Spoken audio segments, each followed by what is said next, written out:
Let's talk about one of the sneakiest pressures in ministry, program creep. Now, I've been in churches where the pre-service slides or the bulletin or the e-newsletter looks more like the Cheesecake Factory menu than a church. It's like page after page of ministries and events. And come on, it looks impressive, but it's also overwhelming and probably not that effective. Here's the truth. More programs don't lead to more disciples. We know that. The opposite actually might be more true. When everything is important, nothing is important. So a crowded calendar ends up clouding your mission, and it quietly keeps people from moving forward in faith. And that's pretty dangerous because we're called to move people forward. When people see a buffet of kind of disconnected events, a couple of things happen. They either skip the meal entirely or they just pick their one favorite thing, usually a dessert, and it's not intentional. It's definitely not really disciple making on purpose. I kind of want to call it spiritual grazing. It's kind of what it feels like. And here's the pressure for you and people like me, ministry leaders. You feel the need to keep the calendar full. People have needs, and or you at least feel that specific programs may meet those needs.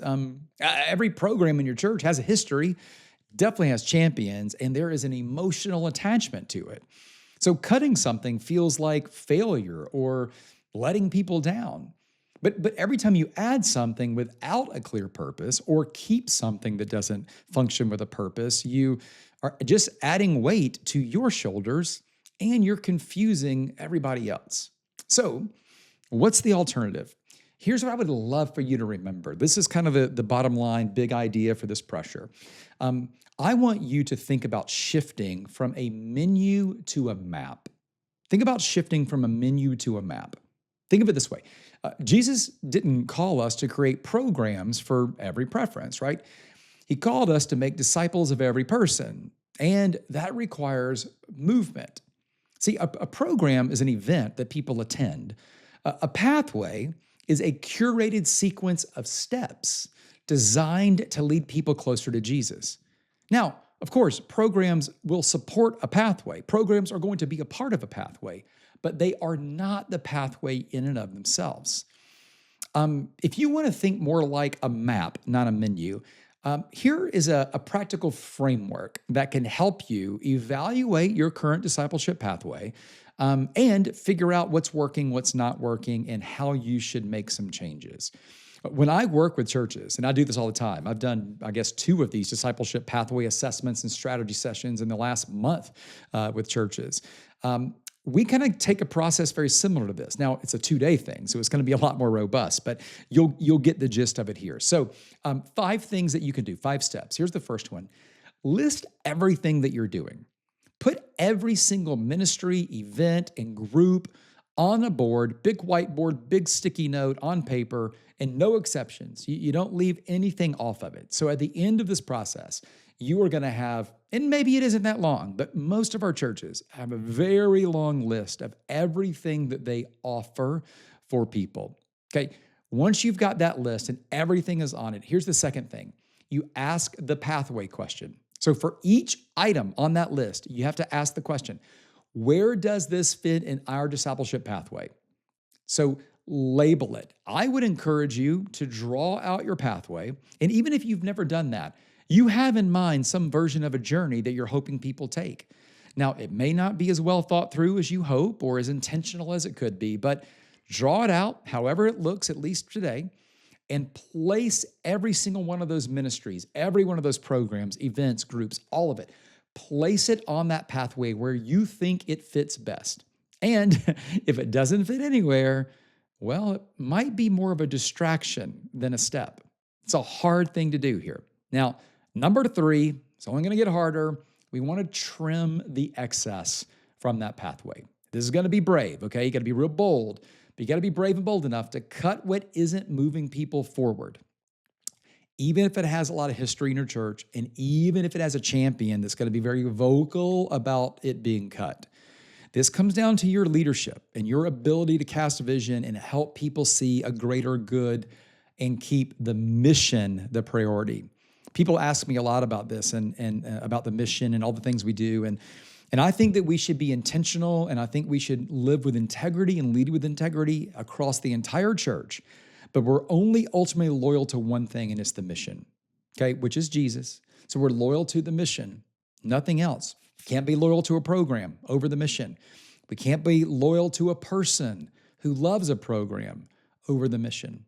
The mission is where we place our priority because it's what we're here to do. So trim the excess. It's going to be hard, but start figuring out what is not moving people forward. And let me add a little more to this. You got to figure out what's also working against or competing with something else that would be better served if it wasn't there. So you may have two things that are working, but if you got rid of one of them, the other thing would work a lot better and it's more important. You got to cut it to make that happen. Okay, number 4, clarify the next step for every person. You've hopefully heard me talk about the 5 rights. If not, you should please go to my website, gavinadams.com. In the blog, you can search there. Just type in 5 rights. You'll see all the things I'll write about there. This is a huge part of my kind of coaching with churches because a pathway really has to begin with the right person. The right person. And so we don't want to have guesswork here. People should know exactly where to go to take the next step in their growth journey. And so we have to know who we're talking to and what we have designed for these different categories of people. So we have to clarify those next steps for every person along this pathway that we have built. And the last thing, number 5, we've got to be great at communication. We have to communicate the why behind this what. We want to help people see that you're not just cutting for convenience or changing for because you're bored. This is about focusing for impact, which is going to create some dynamic leadership opportunities for you. Now, here's what I will promise you. When you make this shift, people will stop just attending and they're going to start moving. The word I like to use is advancing because, we're not in the attending business. We're in the advancement business. So people are going to stop just attending and they're going to start moving, start advancing. Your calendar, and check me on this, probably is going to get lighter, but your impact is going to get deeper. I mean, you're probably going to have less things in your calendar, but the things that are on there are going to have a greater impact, a greater influence on discipleship. And as a lead pastor, you're not just going to be managing events like an event coordinator, managing programs anymore. You're actually going to be shepherding people along a discipleship pathway. So this week, here's what I'd love for you to do. And this is not hard. Just take 1 hour with your team, your elders, maybe some core volunteers, and just start the ministry audit. That's it. You don't have to do all 5 steps. Just start. Do the first step. List everything that you're doing. If nothing else, if you do that, you'll be forced as a leader to step back and look at that list, and you will be forced to ask some hard questions. You don't have to do it all at once, and maybe you're not quite ready to do that. But when you see everything you're doing, you're going to see some things that aren't working in light of your mission. And that's a critical thing to see. And you're going to be surprised, by the way, at how quickly clarity can come when you begin to ask the right question. Where does this fit in our pathway?